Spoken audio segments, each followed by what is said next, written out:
เกิดอีหยังขึ้นกันแท้ทุกคนป้อเบิ่งนี่พายุเข้าฤดูร้อน เดือนนี้เดือน3ลาวแล้วแต่เป็นเดือน2สากลแต่ว่าพวกเจ้าเบิ่งนี่พายุลูกนี่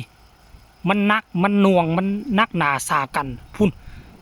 ตะเวนตกดินอยู่พุ่นแต่ว่าอันนี้มันปกคุมไปหมดแล้วพุ่นมืดมานี่อันนี้ก็ก้อนนึงหมายความว่านครหลวงเวียงจันทน์นี่มดเมืองนี่พวกเจ้าโตไผโตมันละเด้อเบิ่งแต่สายไฟนี่ติ่งนวลเห็นบ่นี่เบิ่งนี่มันมาแล้วนี่โอ้คอกไก่ข่อยสิบ่ไปหมดบ่นี่นี่นะปาโททุกคนเอาจังได๋ล่ะบ่เนี่ยถ้ามันเป็นแบบนี้แจบเลยอ๋อเอาจังได๋ดีบ่เนี่ยทุกคนเอ้ย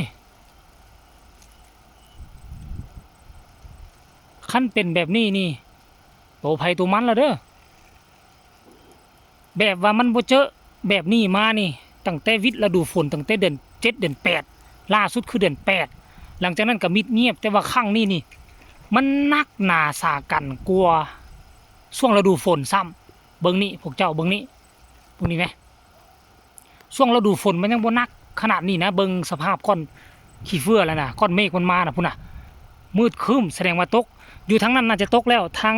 ทาบอหนองคายอำเภอโพนวิสัยนี่เนาะแถวนั้นเนี่ยค่อยคิดว่าตกมาแล้วในแถวนี้นี่ทั้งฝั่งไทยนี่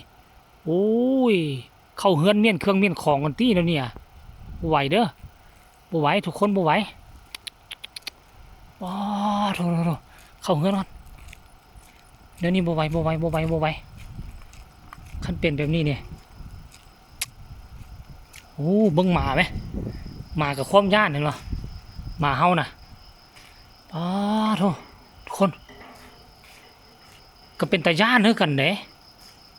มันมืดแบบนี้เนี่ยมันมืดแบบนี้ก็ย่านหั่นแหละทุกคนเอ้ยเดี๋ยวมาเบิ่งทางนี้เบิ่งดูหลังบ้านเขาล่ะพูดเจ้าเบิ่งนี่แบ่งกันเป็นล็อกๆเลยความจริงมันยังแจ้งสว่างอยู่แต่ว่าฝนเริ่มปล่อยมาแล้วฝนเริ่มตกปล่อยมานี่แหละเห็นบ่ฟ้านี่แบ่งกันเป็น2เบื้องเลยนะนี่อยู่เทิงเหนือหลังคาเขานี่มืดครึ้มทั้งนั้นนี่น่าจะคิดว่าขั้นสีขาวน่าจะตกมาแล้วคุณน่ะตกมาแล้วเสียงลุ่มมาแล้วนี่แล้วก็มาสู้เอานี่อีกจังหน่อยนึงก็นั่นแหละไม่ว่าทั้งนี้นี่สิสู้กันไหวบ่ตะเว้นตกดินนี่นะทั้งนี้นะโอ้ทุกคนตะเว้นก็อยากหุงอยากแจ้งตะเว้นตกดินฝนก็มาพายุมาเดี๋ยวเมียนเครื่องเมียนของก่อนบ่ไหวทุกคนเอาไว้ซ้ำนี้เด้อตัวไผตัวมันเด้อแจ้งรายงานให้ฮู้ซ้ำนี้แหละ